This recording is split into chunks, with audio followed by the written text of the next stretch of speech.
मध्ये कधी घडलं नाही ते घडत लागलेलं आहे आणि ते म्हणजे बुलडोझरची संस्कृती. मीरा भाईंदरमध्ये आपण असं बघितलं, जळगावमध्ये आपण असं बघितलं, नागपूरमध्ये आपण असं पाहिलं की तुम्ही एक्यूज असाल तर कुठलीही कारवाई न करता तुमचं घर पाडलं जाईल अशी असणारी परिस्थिती आहे. तो एक भाग होता. दुसरा होता त्याच्यामध्ये की युती झाली तर फारच चांगली, युती नाही झाली तरी आपल्याला सर्व निवडणुका जिंकायच्या आहेत आणि त्या दृष्टिकोनातून आपण सर्व योजना प्रत्येक प्रभागामध्ये केली पाहिजे याच्या संदर्भातलं होतं. तिसरं जे आहे त्या ह्याच्यामध्ये की आता विरोधी पक्ष हळूहळू क्षीण होत चाललेला आहे. एकत्र येण्याची त्यांचे असणारे चान्सेस फार कमी आहेत. तेव्हा आपल्यालाच आता असणाऱ्या ह्या विरोधी पक्षाची भूमिका त्या ठिकाणी बजावी लागेल. आतापर्यंत आपण असणारा जो अजेंडा होता की गरीब माणसाला न्याय देणं, उपेक्षित माणसाला न्याय देणं आणि तिथपर्यंतच आपण असणारा मर्यादित होतो. ते आता आपल्याला असणारं सोडून द्यावं, म्हणजे सोडून देण्यापेक्षा ते करावंच लागेल. पण त्याच्याच बरोबर राज्याची विरोधी पक्षाची जी भूमिका आहे ती विरोधी पक्षाची भूमिका आपल्याला असं बजावी लागेल.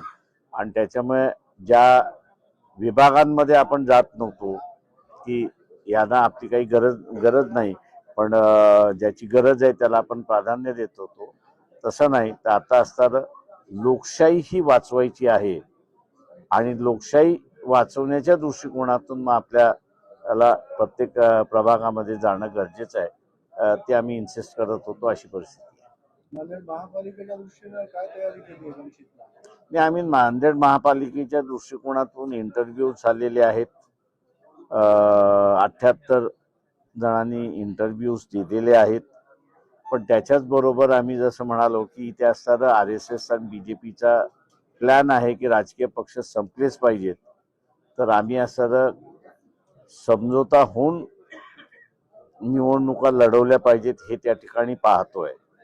परंतु या पक्षांना सुद्धा BJP वापरायला लागली, RSS वापरायला लागलेली आहे.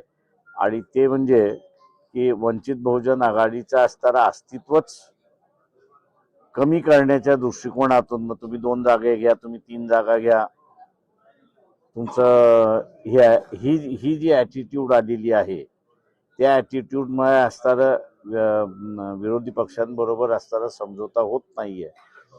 आम्ही असणारं आमचं अस्तित्व कायम ठेवून विरोधी पक्षाची भूमिका बजावण्यास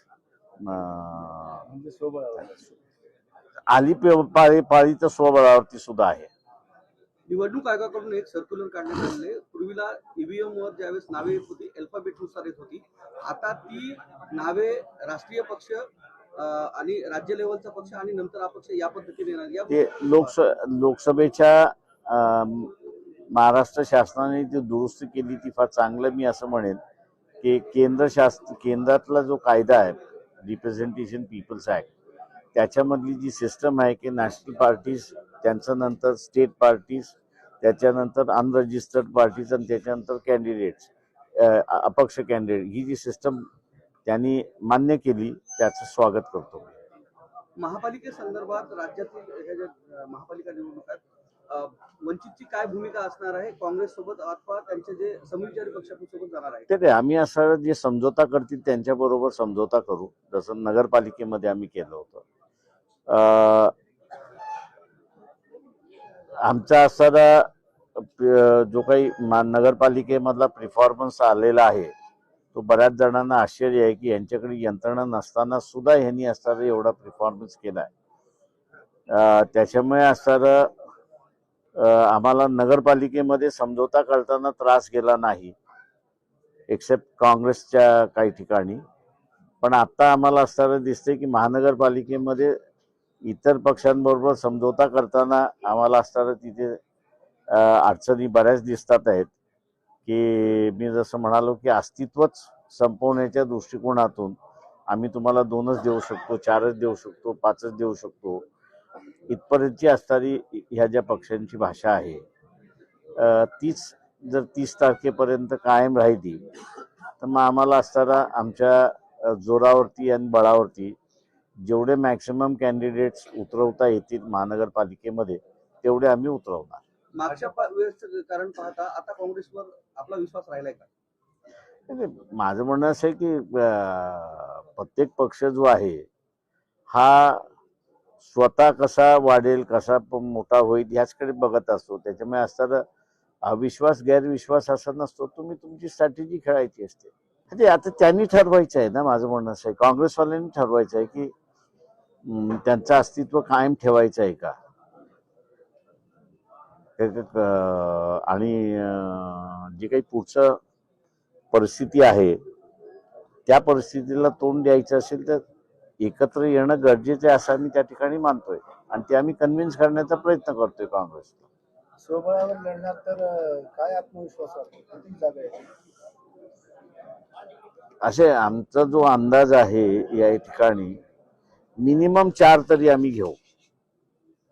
मॅक्सिमम हा स्काय इज द लिमिट. लोक देतील तेवढं पण कमीत कमी 4 आम्ही जिंकणार एवढं आम्ही सांगतो. म्हणजे स्वबळावर लढलो तर.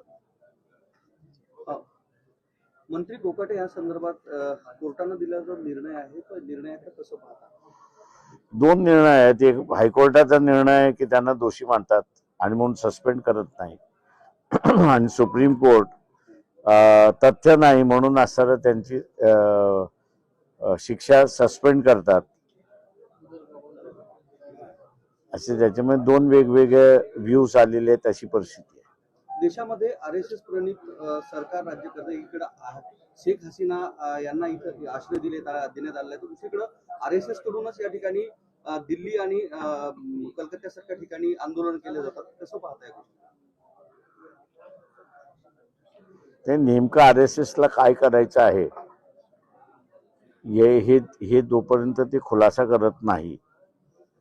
बांगलादेशमधल्या हिंदूंवरती अत्याचार होतोय याच्याबद्दल दुमत नाही आणि ते थांबले पाहिजेत. डिप्लोमॅटिकली थांबले पाहिजेत.